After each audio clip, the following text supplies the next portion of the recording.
El Señor les bendiga. El Señor les bendiga más. Desde aquí les recuerdo que tomen nota, que saquen sus apuntes, porque esos apuntes se dirigen hacia el altar familiar, ¿ok? Tomen sus citas bíblicas, sus subtítulos, algunas preguntas que voy a estar dándoles para que las desarrollen en este altar familiar. Hoy vivimos en un tiempo donde la palabra don espiritual se usa con mucha ligereza. Para algunos significa espectáculo, para otros significa emociones intensas, para otros es una plataforma para reconocimiento personal. Para otros más es motivo de miedo y de rechazo. Pero la pregunta que debemos hacernos no es ¿qué dice la cultura cristiana sobre los dones?, sino ¿qué dice Dios en su palabra sobre los dones? Es por eso que el título de esta enseñanza es El diseño de Dios para edificar su iglesia, dones, orden y verdad. ¿Lo podría repetir conmigo? El diseño de Dios para edificar su iglesia, dones, orden y verdad. Los dones no nacieron en la iglesia moderna ni en movimientos recientes. Los dones no nacieron en redes sociales. Nacen en el corazón de Dios con un propósito eterno, edificar su iglesia. Cuando se ignora el propósito bíblico de los dones, se abre la puerta al desorden, al abuso espiritual y al engaño. Pero eso no es casualidad, ya que Jesús nos advierte que en los últimos tiempos se levantarían falsos profetas. Ni que Pablo tuviera el discernimiento de corregir iglesias fue casualidad, porque éstas usaban los dones sin orden y sin discernimiento. He aquí algunas preguntas que estaremos utilizando para el altar familiar. ¿Qué son realmente los dones y los ministerios según la Biblia? ¿Cómo regula Dios su uso dentro de la iglesia?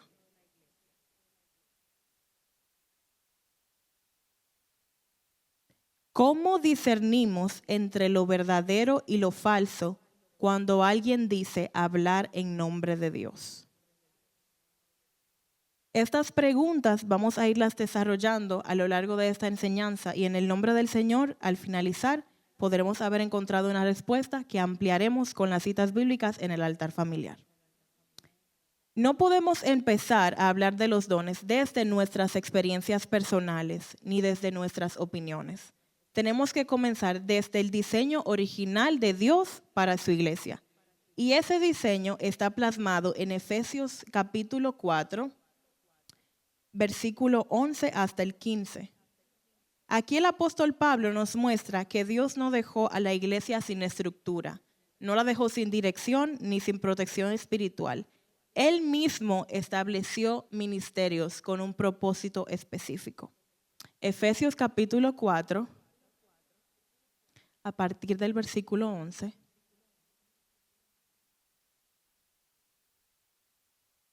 ¿Trajeron su Biblia? Vamos a buscarlo. ¿Ok? Ya está, ok. Vamos a leerlo. 1, 2 y 3.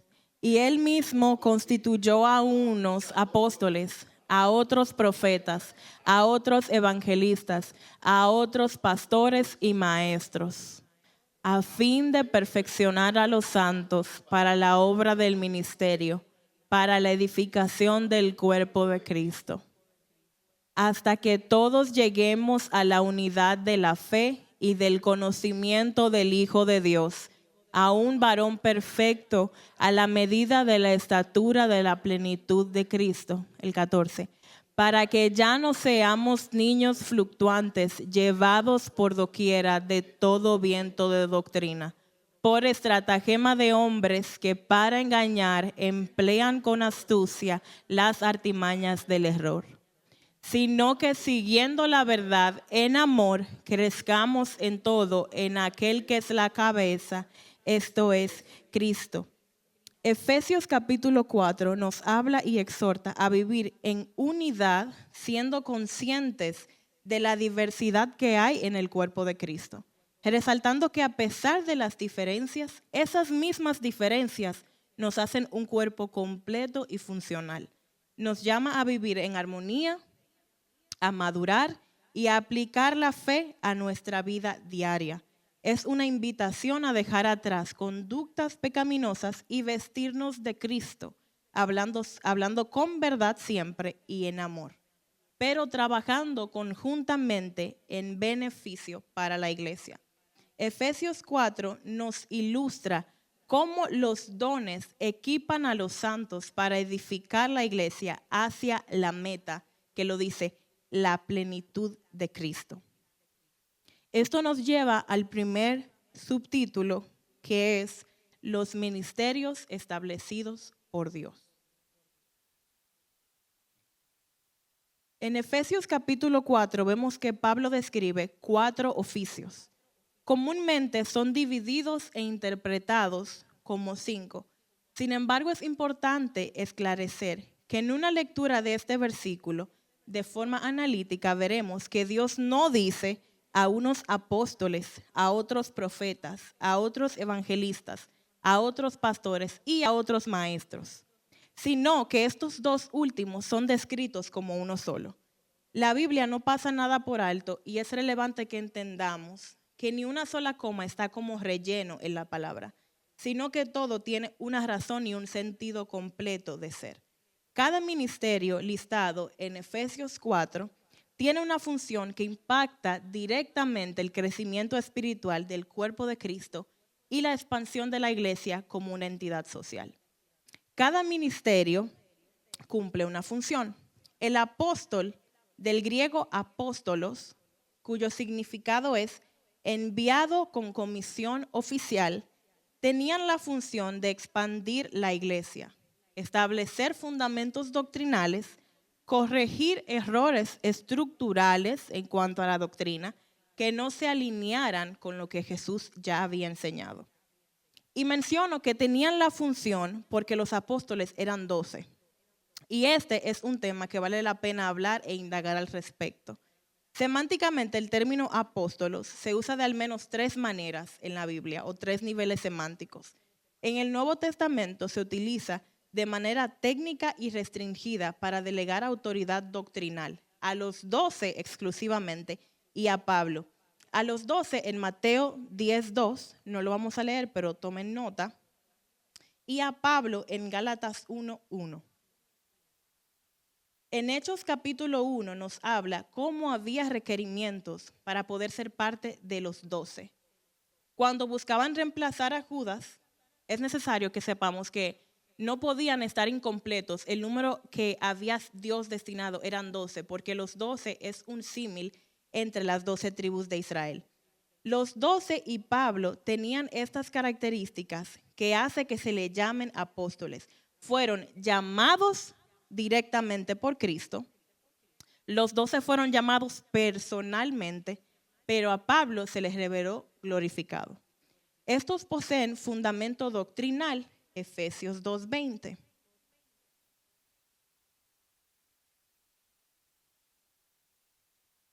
Vamos a leerlo, acompáñenme por favor. 1, 2 y 3.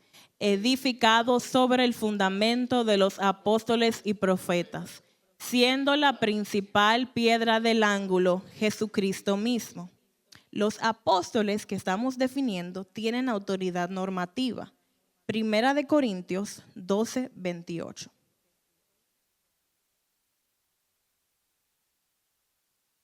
Primera de Corintios 12:28. Vamos a leerlo. 1, 2 y 3. Y aún nos puso Dios en la iglesia, primeramente apóstoles, luego profetas, lo tercero maestros, luego los que hacen milagros, después los que sanan, los que ayudan, los que administran, los que tienen don de lenguas.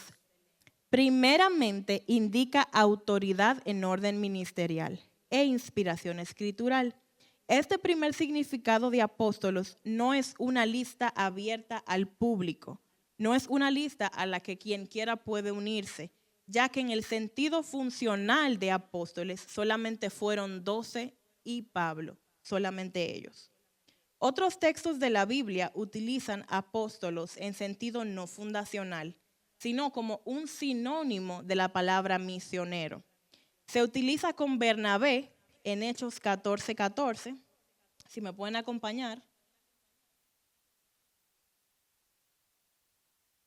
1, 2 y 3.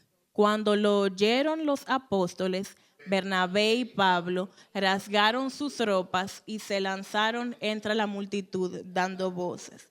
Aquí el contexto no es tan importante, pero sí el adjetivo que se les da para listar a Pablo y a Bernabé. Vemos el uso de la palabra apóstoles nuevamente, pero vemos en juego una distinción semántica y funcional nueva vez.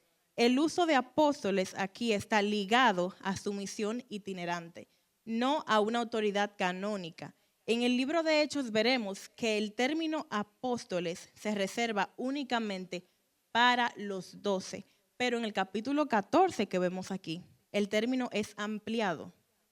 Pablo es apóstol fundacional en el mismo sentido que los 12, pero no Bernabé. Bernabé era un enviado misionero. La Biblia misma hace esta distinción, ya que este último, Bernabé, no ejerce autoridad apostólica normativa. Es decir, Bernabé no escribe, no define doctrina, no lidera concilios, no se le llama columna de la iglesia. Bernabé tampoco establece fundamentos teológicos. Y vemos esto jugar un rol importante en Hechos capítulo 15. Es un capítulo completo y no lo vamos a leer, pero les cuento un poco del contexto. Ellos están aquí en el concilio de Jerusalén. Es el primer concilio formal después del nuevo pacto. Vemos cómo Pablo habla, Pedro argumenta, Jacobo sentencia, pero Bernabé tuvo una ausencia de función decisiva en el momento más importante. Esto prueba que el uso del título apóstoles en Bernabé, así mismo como en otras figuras fuera de la jerarquía de los 12 y Pablo, tiene un significado que tiene que ver más con lo práctico, más misionero. En este capítulo, Hechos 15, se debate la circuncisión en los gentiles como requisito para la salvación. Y es importante el rol de cada uno en el concilio, puesto que este debate representa un momento doctrinal muy importante en la iglesia primitiva. Lo que se debatía no era si había que circuncidarse o no para ser salvos. Lo que se definía en este debate era un paradigma que cambiaría por completo el entorno legalista para poner la gracia en la mesa. Esto consolidaría el nuevo pacto ante la ley. No estamos hablando de un debate cultural, sino del núcleo del evangelio. La verdadera pregunta en cuestión, en Hechos 15, no era si la salvación era a través de la circuncisión, sino que si la salvación era por gracia mediante la fe o por obediencia a la ley mosaica.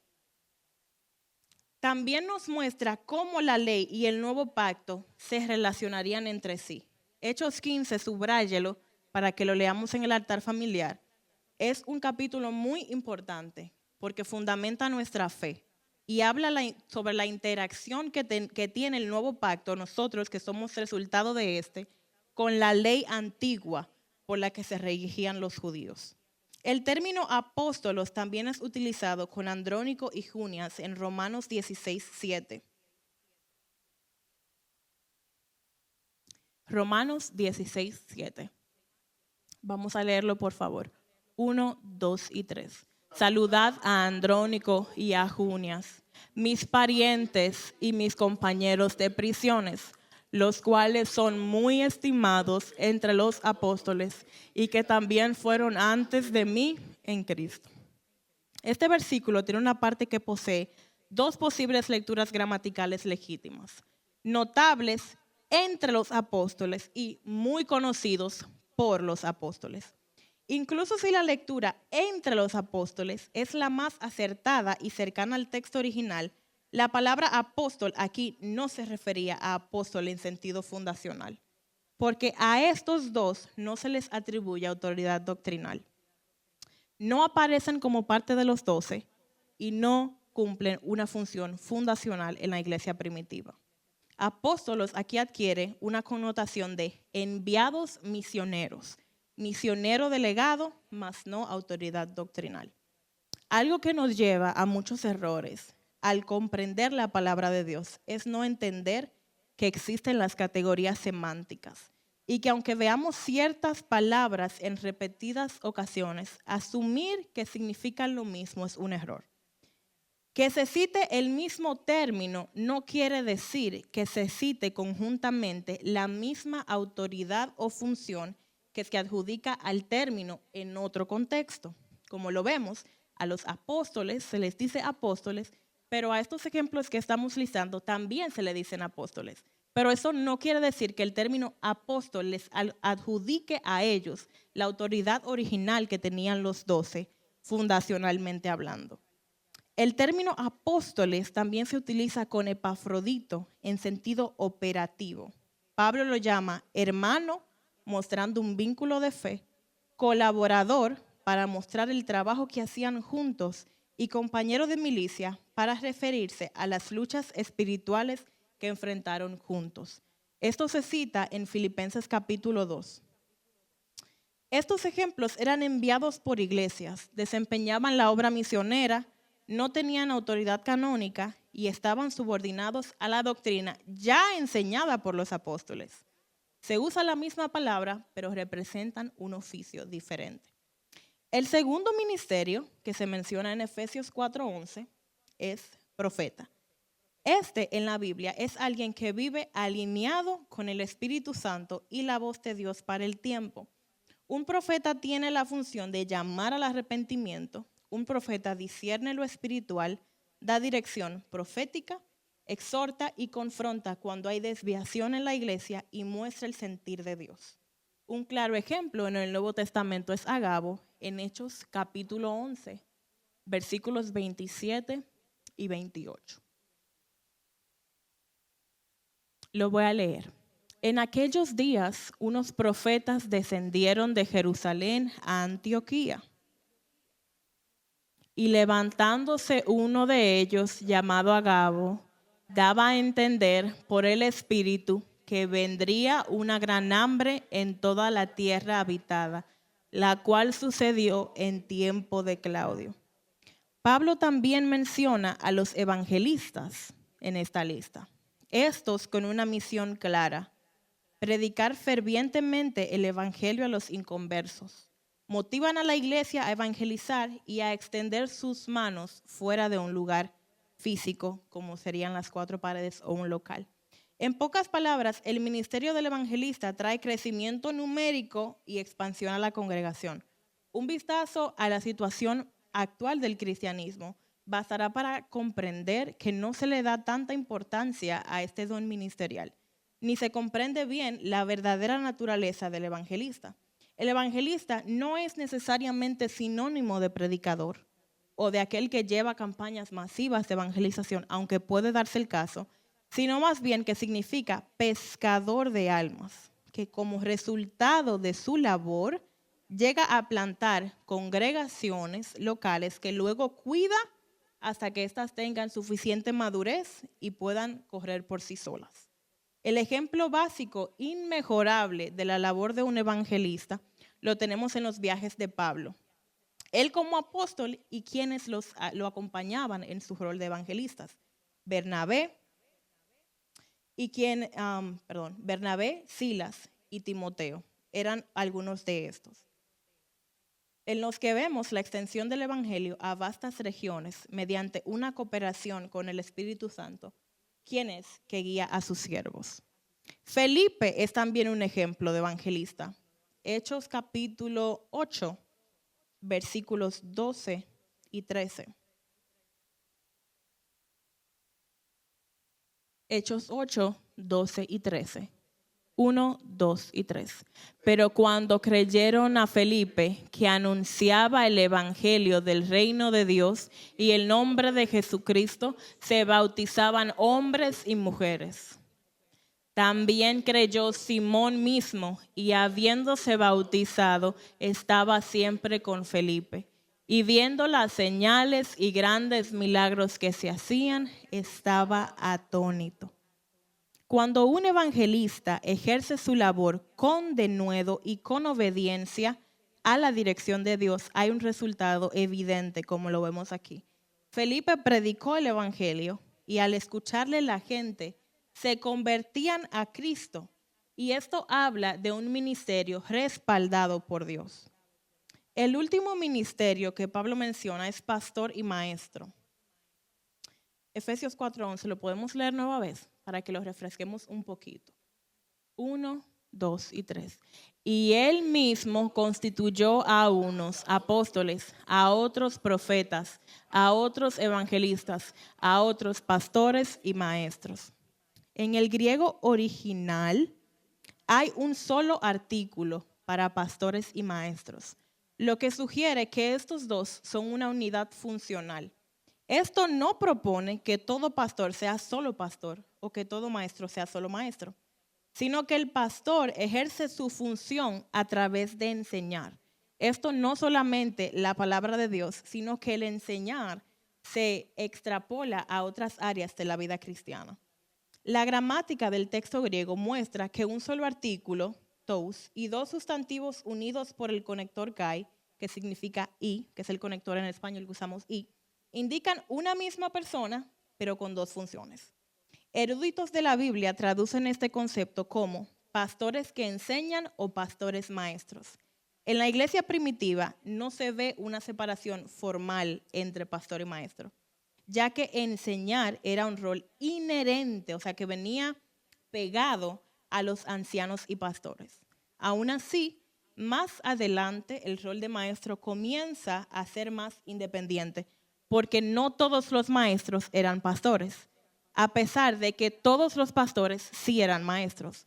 Aunque Pablo ya ha descrito 4 ministerios, la razón por la que se reconocen 5 no es por una interpretación aligerada de las Escrituras, sino porque la historia misma de la iglesia reconoce el rol de maestro sin tener que pastorear, como un ministerio que puede desarrollarse por separado, no necesariamente simultáneamente con el ejercicio del pastorado.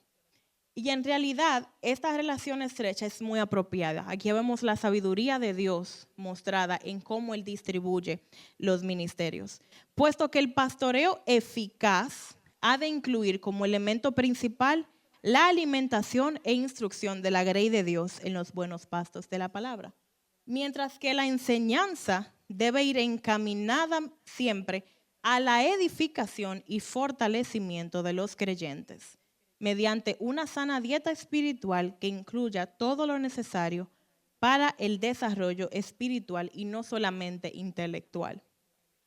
Por eso los ancianos y pastores han de ser aptos para enseñar, como lo dice la Biblia, aspecto de su ministerio que Pablo enfatiza en un discurso que tuvo hacia la iglesia de Éfeso, en Hechos capítulo 20, versículos desde el 18 al 35. Hechos 20, del 18 al 35. Pero solamente vamos a leer los versículos 27 al 29.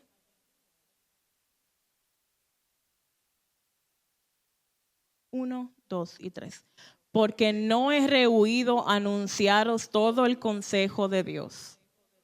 Por tanto, mirad por vosotros y por todo el rebaño en que el Espíritu Santo os ha puesto por obispos para apacentar la iglesia del Señor, la cual Él ganó por su propia sangre. El 29, porque yo sé que ustedes de mí entrarán en medio de vosotros lobos rapaces que no perdonarán al rebaño.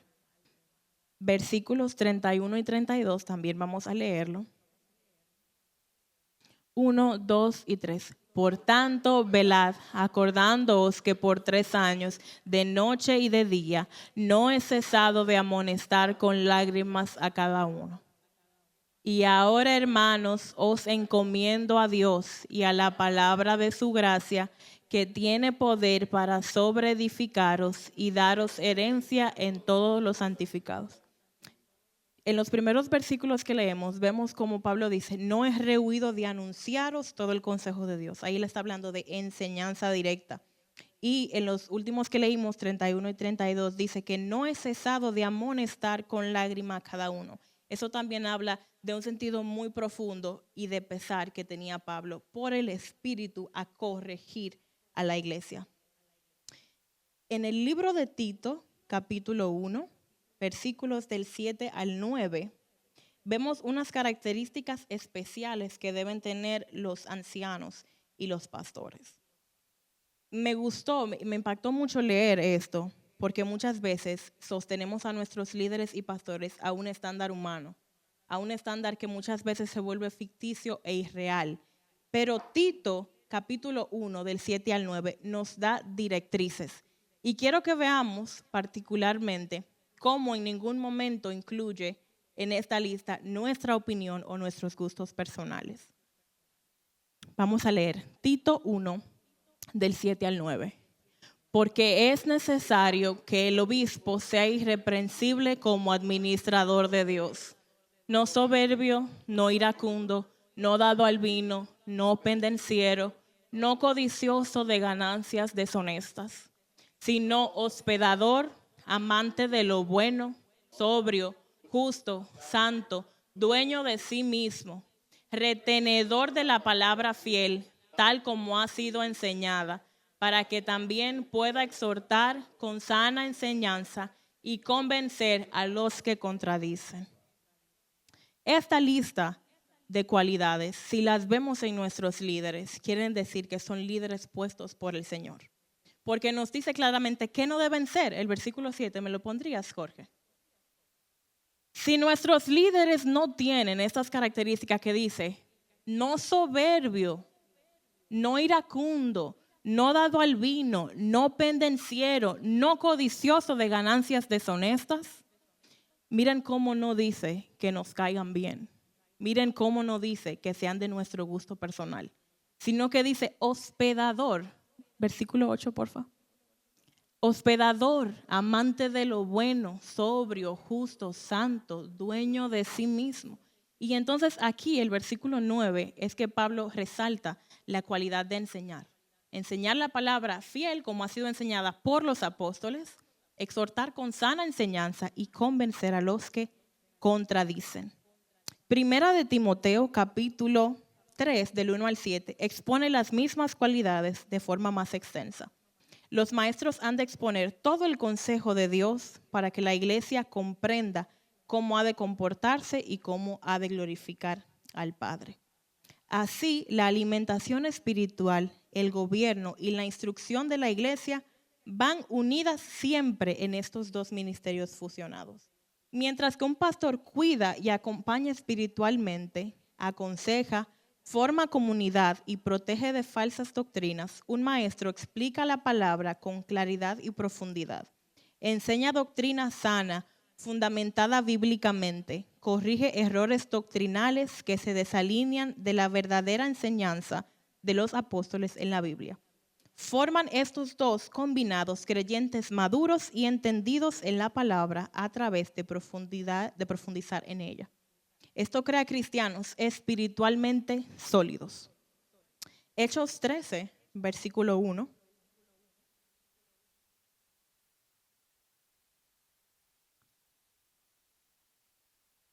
Había entonces en la iglesia que estaba en Antioquía profetas y maestros: Bernabé, Simón, el que se llamaba Niger, Lucio de Cirene, Manaén, el que se había criado junto con Herodes, y el tetrarca, y Saulo.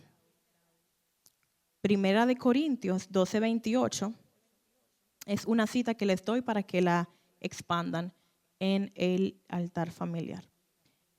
Este don tiene que ver con el estudio profundo de la doctrina, estamos hablando de los maestros, y su fiel exposición a los santos según la norma de 2 de Timoteo 2:2.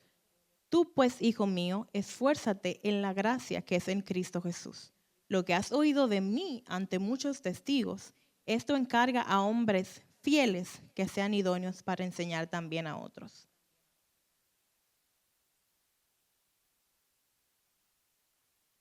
El propósito de estos ministerios que lista Pablo no es establecer jerarquías en la iglesia o resaltar títulos, sino que cumplen conjuntamente con un objetivo general que lo dice y lo leímos en Efesios 4:12. perfeccionar a los santos para la obra del ministerio, como objetivo final, edificación del cuerpo de Cristo. Mientras que Efesios capítulo 4 habla de dones que son ministeriales, en 1 Corintios, Pablo se toma la gran tarea de regular estos dones. Estos dones espirituales, que no es lo mismo que los ministeriales, estas distinciones se hacen en el capítulo 12, versículo 4 al 6, en 1 Corintios.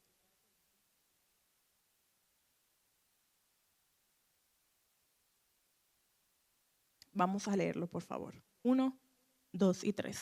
Ahora bien, hay diversidad de dones, pero el Espíritu, y hay diversidad de ministerios, pero el Señor es el mismo. Y hay diversidad de operaciones, pero Dios, que hace todas las cosas en todos, es el mismo. Y el 7 que dice, pero a cada uno le es dada la manifestación del Espíritu para provecho. Posterior a estos versículos, Pablo vuelve a listar los dones espirituales. ¿Por qué regular Pablo el uso de estos dones? Esto nos lleva al segundo punto. Los dones regulados edifican.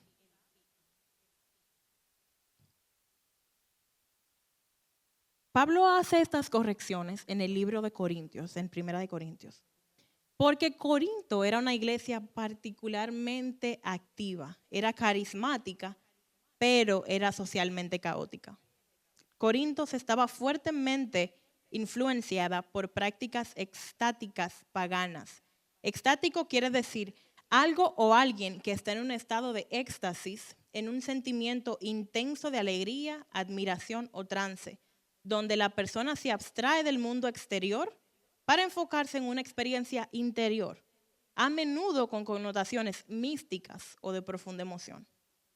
Corinto hacía énfasis en experiencias espirituales visibles, trance, éxtasis, ruido y emocionalismo. En esos cultos, no me quiero meter en rojo, pero hablar incoherentemente era una señal espiritual. Perder el control se le atribuía a una posesión divina y el espectáculo religioso atraía prestigio social. Este cúmulo de acontecimientos traía a la mesa un uso desordenado y egocéntrico de los dones del Señor, cosa que iba en contra de estos mismos dones. Pero Pablo enfrenta como un problema serio esto de inmadurez espiritual y carnalidad manifestado en el desorden litúrgico que había en Corinto y le pone un label de abuso carismático. 1 Corintios 12:2.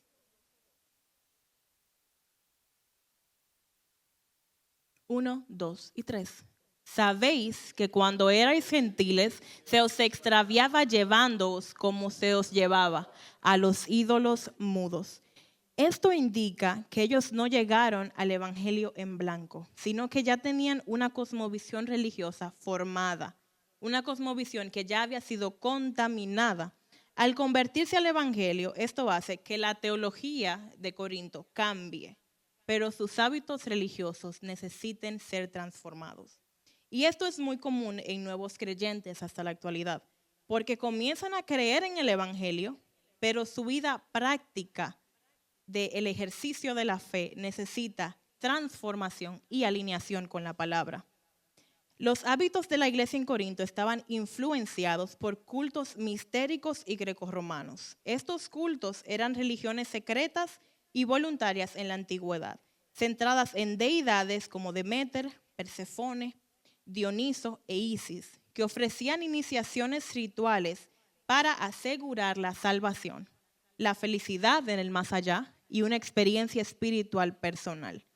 A diferencia de la religión pública formal con prácticas reservadas a los iniciados. La palabra griega para esto es mistai, y secretos jurados, destacando los misterios de Eleusis, Mitra y Dionisio.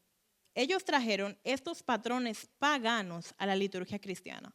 El desorden litúrgico que había no tenía nada que ver con el cristianismo, sino que tenía origen pagano, y ese desorden se reproducía en un contexto cristiano. Es por esto que Pablo lo aborda, porque esto no representaba lo que el evangelio significa.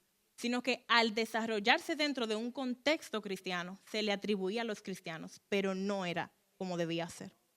Pablo le pone freno a esto porque el desorden estaba siendo hecho en nombre del cristianismo y en nombre del Espíritu Santo, cuando eso solo reflejaba un patrón de comportamiento que apuntaba directamente al paganismo. Pablo entendía la importancia del buen uso de los dones. Por eso habla claramente de ellos. Los regula, pero no los cancela. Le hace un llamado de atención frontal a Corintios, 1 Corintios 12, versículo 7. Lo leeré. Dice, pero a cada uno le es dada la manifestación del Espíritu para provecho. Pablo les exhortaba por el Espíritu que en lugar de buscar éxtasis, persiguieran la edificación de la iglesia, que sustituyeran el ruido por orden, y el impacto emocional debía ser desplazado por la comprensión y las experiencias privadas, y estas debían tener un bien común para la iglesia. Debemos tomar en cuenta que Pablo no acusa a Corinto de tener falsos dones, porque el problema no era la fuente de los dones.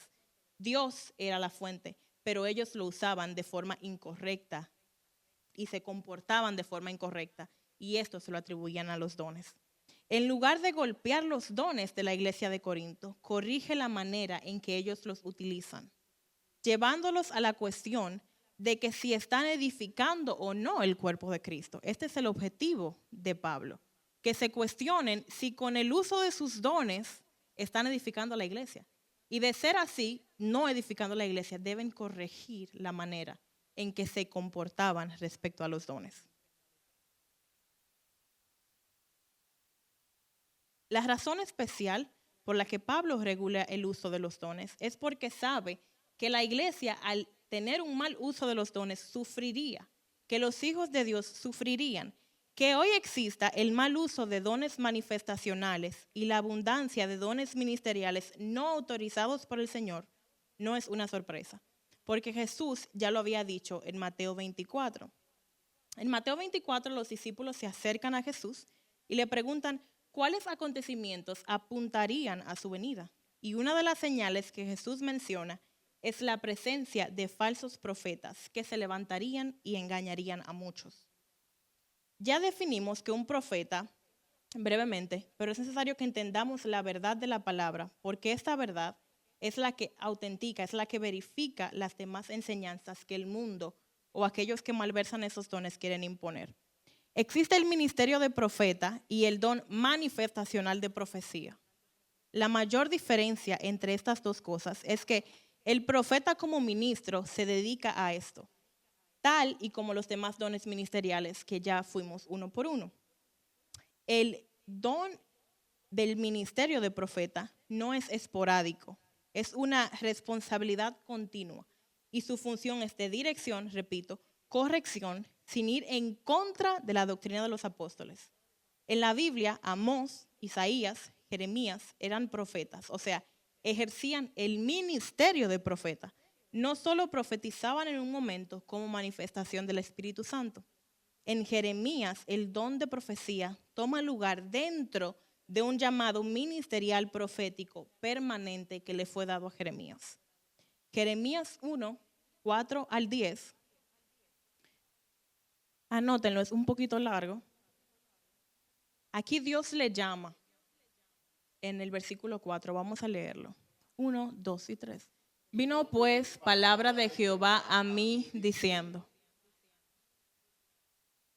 antes que te formase en el vientre te conocí, y antes que nacieses te santifiqué. Te di por profeta a las naciones. Y yo dije, Señor Jehová, he aquí no sé hablar, porque soy niño. Y me dijo Jehová, no digas, soy un niño, porque a todo lo que te envíe irás tú y dirás todo lo que te mande. No temas delante de ellos, porque contigo estoy para librarte, dice Jehová. Y extendió Jehová su mano y tocó mi boca. Y me dijo Jehová, he aquí he puesto mis palabras en tu boca. Mira que te he puesto en este día sobre naciones y reinos, para arrancar y para destruir, para arruinar y para derribar, para edificar y para plantar. Dios le llama y no solamente le da promesas, sino que le pone un cargo claro, dice profeta a las naciones. Esto indica el ministerio de profeta, no solamente un don manifestado a veces. Fue llamado antes de nacer, se le dio una función permanente y se le dio una comisión. Vemos cómo todo esto respecto al llamado de alguien en la Biblia es tan claro. Vemos que estos llamados son dados claramente. He aquí algunos casos en los que se ve el ministerio de profeta de Jeremías. En el capítulo 7, Dios le dice que proclame esto y en breve Jeremías da un mensaje de juicio y confrontación al pueblo. Lo llama al arrepentimiento y denuncia la falta de seguridad espiritual que habitaba en ellos. Esto es Jeremías capítulo 7. En Jeremías capítulo 25, Jeremías 25, 1 al 11, cuando Dios lo envía con esta palabra de los 70 años de cautiverio que vendrían sobre el pueblo, dando una dirección histórica y política a Israel. Otro momento que muestra no un don ocasional, sino un ministerio sólido, es la autoridad que tenía Jeremías ante otras personas que eran miembros importantes de la iglesia, en el capítulo 28. Jeremías discierne profecía falsa, declara juicio sobre Ananías y Dios confirma esto con lo que sucede después. Esto nos demuestra que la profecía no es la que se dice, sino la que se cumple en el nombre del Señor. Jeremías capítulo 38, 17 al 23. Jeremías 38, 17 al 23. El 32 del 6 al 15 también. Aquí vemos momentos puntuales, personales y específicos donde Jeremías transmite un mensaje concreto. Importante notar que estos mensajes de parte de Dios son puntuales y son respaldados por su poder. Al inicio de cada palabra profética que hablaría Jeremías, siempre dice, palabra de Jehová vino a Jeremías. Esto quiere decir que no era por sí mismo. En Hechos 21:9, las hijas de Felipe profetizaban. Estas evidencian el don de profecía. Pero Agabo, en Hechos 11:28, tenía el ministerio de profeta. ¿Entendemos el contraste? El profeta tiene un enfoque en hacer ahínco en la voluntad de Dios, llamar al arrepentimiento, a perseguir la justicia y a buscar un alineamiento espiritual con Dios. A diferencia de la manifestación de profecía, que es ocasional, y puede operar en un cristiano que no necesariamente sea profeta. Pero estas manifestaciones no dan autoridad ministerial a quien Dios use en ese momento. Y se subordina al orden de la iglesia. La manifestación espiritual de profecía trae consigo un mensaje alineado a la palabra de Dios para ese momento específico. Y este mensaje debe tener una sincronía con la verdad de Dios, que es su palabra. Dios es claro con la regulación de los dones y Pablo coopera al explicarnos aspectos de los profetas en 1 Corintios 14. Esto nos lleva al tercer punto. Profecía según la Biblia. Profetizar no se basa primordialmente en predecir el futuro.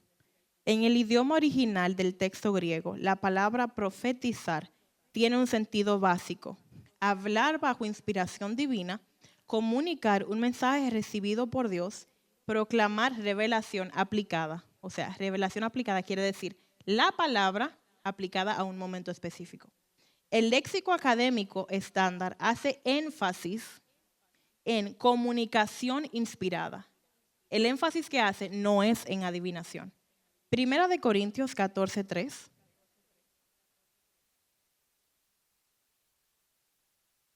Vamos a leerlo. 1, 2 y 3. Pero el que profetiza habla a los hombres para edificación, exhortación y consolación. El versículo mismo nos define qué es profetizar, en el contexto que Pablo lo muestra. Hablar a los hombres, no solo a Dios, comunicar un mensaje entendible, producir edificación espiritual, exhortar y consolar. Al mismo tiempo, se hace un contraste.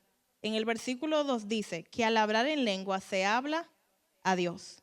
Y en el 3 dice que el profetizar se habla a los hombres. Esto enfatiza que profetizar es emitir un mensaje inspirado por Dios, comprensible para la congregación. Primera de Corintios 14 no hace un hincapié en eventos futuros, no hace un hincapié en visiones apocalípticas o anuncios proféticos. La palabra profetizar a veces podría involucrar predicción. Ágabo en Hechos 11, 27 y 28 dice, y profetizó por el Espíritu que iba a venir una gran hambre. Aquí hay un anuncio futuro, pero al mismo tiempo es un evento histórico verificable. En ese aspecto, la profecía, como decía, no es la que se dice, sino la que se cumple. Y en la palabra se evidencia en este pasaje. Y lo vemos inmediatamente. Dice, y se cumplió en el tiempo. ¿Puedes ponerlo, por favor, el versículo? Hechos 11, 27, el 28, por favor. Dice, la cual sucedió en tiempo de Claudio. O sea, inmediatamente dice, sucedió, confirma que sucedió. La secuencia en la que el tema de los dones es tratado en la Biblia también nos enseña mucho. Primera de Corintios 12 trata la diversidad de dones, como pueden ser distintos, pero todos tienen un mismo espíritu. Y lo relevante que es permanecer unidos como cuerpo de Cristo. ¿Es casualidad que Pablo hable del amor antes de regular el uso de los dones en el capítulo 14? No es así. Dios quiere que lo hagamos filtrados por el amor. Quiere que sepamos que los dones pierden valor cuando no son ejecutados con amor. El amor es el filtro ético de los dones. Y ahí nos lo puso bien alto porque la Biblia nos dice que si amamos es porque Él nos amó. Y nos lleva a una conclusión de que el amor es Dios. Entonces, si vamos a filtrar los dones por el amor, tenemos que filtrarlos a través del estándar más alto que es Dios y su palabra. Esto nos lleva al cuarto y último punto.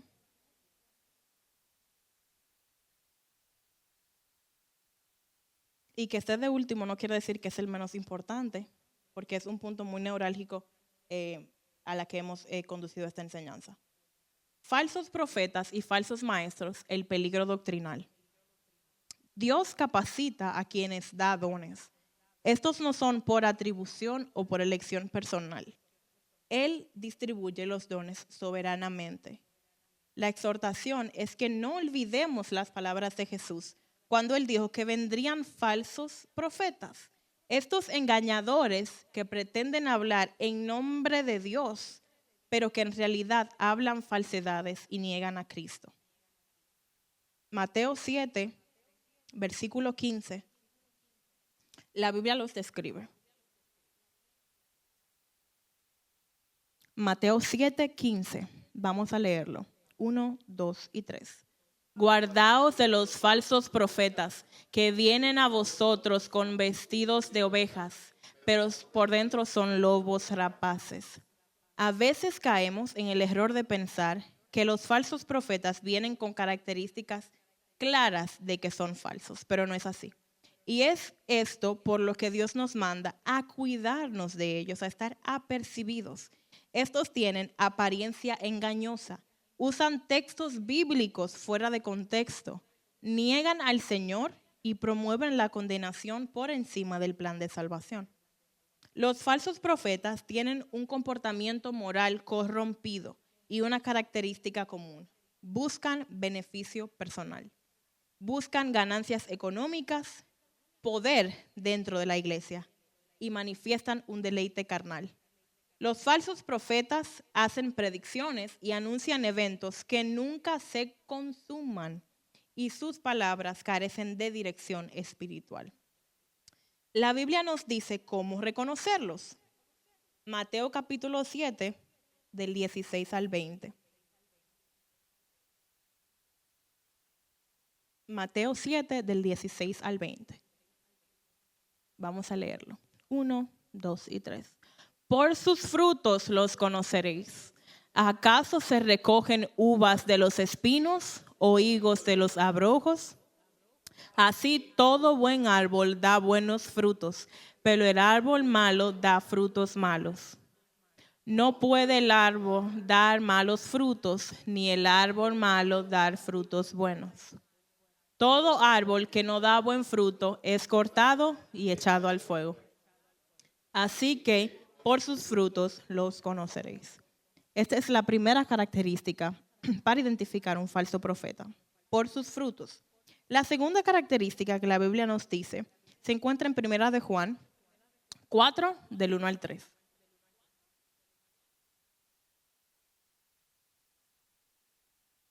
Primera de Juan 4, del 1 al 3, dice 1, 2 y 3.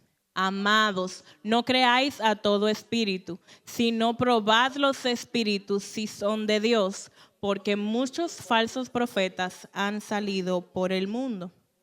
En esto conoced el Espíritu de Dios. Todo espíritu que confiesa que Jesucristo ha venido en carne es de Dios. Y todo espíritu que no confiesa que Jesucristo ha venido en carne no es de Dios. Y este es el espíritu del anticristo, el cual vosotros habéis oído que viene y que ahora ya está en el mundo. La tercera característica es la coherencia con las escrituras. Si hay coherencia o no con las escrituras dentro de sus profecías. Segunda de Pedro 1, del 19 al 21. Segunda de Pedro, capítulo 1, versículos del 19 al 21. Vamos a leerlo.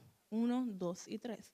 Tenemos también la palabra profética más segura, a la cual hacéis bien en estar atentos, como a una antorcha que alumbra el lugar oscuro, hasta que el día esclarezca y el lucero de la mañana salga en vuestros corazones. Entendiendo primero esto, que ninguna profecía de la Escritura es de interpretación privada, porque nunca la profecía fue traída por voluntad humana, sino que los santos hombres de Dios hablaron siendo inspirados por el Espíritu Santo. Miren aquí como dice, que ninguna profecía fue traída por voluntad humana. Ahí podemos unir, como vemos, las profecías de Jeremías. Siempre decía, en nombre de Jehová hablaba, y vino Jehová a Jeremías, y hablaba Jeremías por el Espíritu. Siempre es por inspiración del Espíritu Santo, porque incluso en la palabra dice que, sino que se inspiraron de Dios y hablaron por el Espíritu Santo. Las demostraciones públicas de descontrol de profecías que contradicen la palabra no son acciones propias de alguien quien opera bajo un ministerio profético dado por Dios y guiado por el Espíritu Santo. La palabra nos dice en 1 Corintios 14:32, este es un versículo muy famoso, quiero que lo anoten que lo leamos juntos. 1, 2 y 3. Y los espíritus de los profetas están sujetos a los profetas. ¿Me lo puedes dejar ahí, por favor? Este es un versículo que se menciona mucho, a veces en el contexto correcto, pero sin un entendimiento pleno de a qué se refiere. Al espíritu al que se refiere aquí, vemos que es en minúscula, no es al Espíritu Santo. Asumir que el Espíritu Santo puede sujetarse a nosotros es un error, porque ahí pondríamos en duda la soberanía de Dios. El término neuma significa aliento, espíritu, vida, influencia espiritual e inspiración, que es la palabra que se usa en el griego original en este texto. La traducción literal del griego sería, de este versículo, las inspiraciones, manifestaciones o impulsos espirituales que vienen a los profetas. No es el Espíritu Santo que se sujeta, es el espíritu del profeta al ser influenciado por el Espíritu Santo. Miremoslo así, el Espíritu Santo es la fuente divina de poder y el espíritu del profeta es la manifestación, palabra o inspiración que fluye de la fuente, que en un momento concreto, y el profeta es el responsable de cómo se expresa esa manifestación. Dios es la inspiración y el profeta discierne para edificar la iglesia. En los falsos profetas no se evidencia un espíritu sujetado, más bien acciones que se asemejan a lo que Pablo le corrigió a la iglesia en Corinto. Los falsos profetas Dañan a la iglesia cuando se les da vistosidad y aprobación sin haber discernido sus palabras. Una práctica que la Biblia nos llama a hacer es a juzgar a quien profetice. Primera de Corintios 14, 29.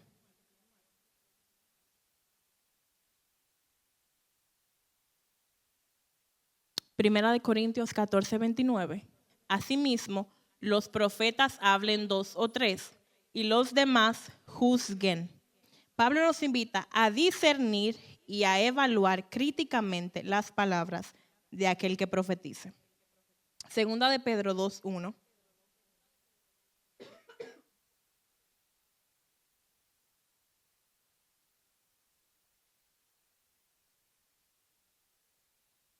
Uno, 2 y 3. Pero hubo también falsos profetas entre el pueblo, como habrá entre vosotros falsos maestros, que introducirán encubiertamente herejías destructoras y aún negarán al Señor que los rescató, atrayendo sobre sí mismos repentina. Los falsos maestros producen un daño distinto al cuerpo de Cristo. Porque mientras los falsos profetas te vuelven incrédulo, los falsos maestros corrompen la manera de vivir y afectan al cristiano desde la raíz, que es la doctrina. Los maestros son quienes controlan la narrativa en la iglesia. Y si dejamos de lado el ejemplo de la iglesia de Berea, cualquiera puede darnos una enseñanza errónea. Hoy la iglesia enfrenta muchos retos y muchos serán engañados. Esto lo dice en Mateo 24, lo leímos. Los falsos maestros y profetas engañarán a muchos y es nuestra responsabilidad llenarnos de su palabra de verdad. Los falsos maestros obvian el contexto y utilizan la palabra como pretexto. Hacen prédicas collage. Una prédica collage es esta que tiene un tema, pero se toman varios versículos que mencionan el tema, pero que no necesariamente dentro del contexto tengan que ver con el tema original. En estas prédicas, las verdades de la palabra no son aplicadas correctamente, sino que citar textos aislados que no van con una narrativa teológica coherente. Un falso maestro no expone la palabra lógicamente y sus enseñanzas rara vez son expositivas, porque éstas lo expondrían y pondrían en evidencia sus lagunas teológicas. Segunda de Timoteo 4, del 1 al 4.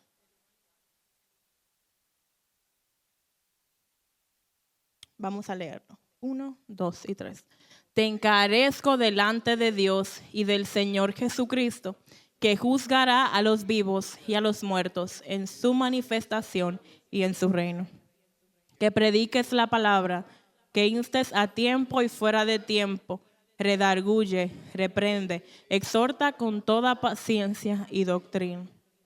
Porque vendrá tiempo cuando no sufrirán la sana doctrina, sino que teniendo comezón de oír, se amontonarán maestros conforme a sus propias concupiscencias. Y apartarán de la verdad del oído y se volverán.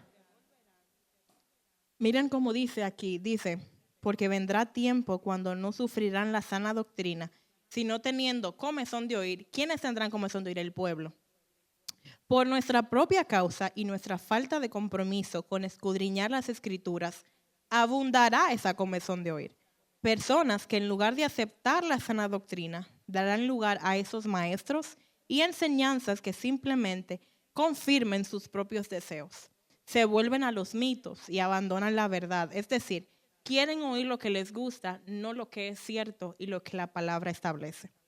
Una vez que las personas dejan la palabra de Dios, a menudo comienzan a aceptar fantasías fantásticas. Cuando un hombre rechaza la verdad de Dios, no es que no crea en nada, sino que comenzará a creer cualquier cosa. El rechazo a la enseñanza sólida, la búsqueda de halagos y de cultos que glorifiquen el yo y sus propias concupiscencias, cooperan para crear el escenario en el que los falsos maestros crecen y reproducen falsas enseñanzas. Esto es cavar cisternas rotas que no retienen agua. ¿Podemos estar de pie, por favor?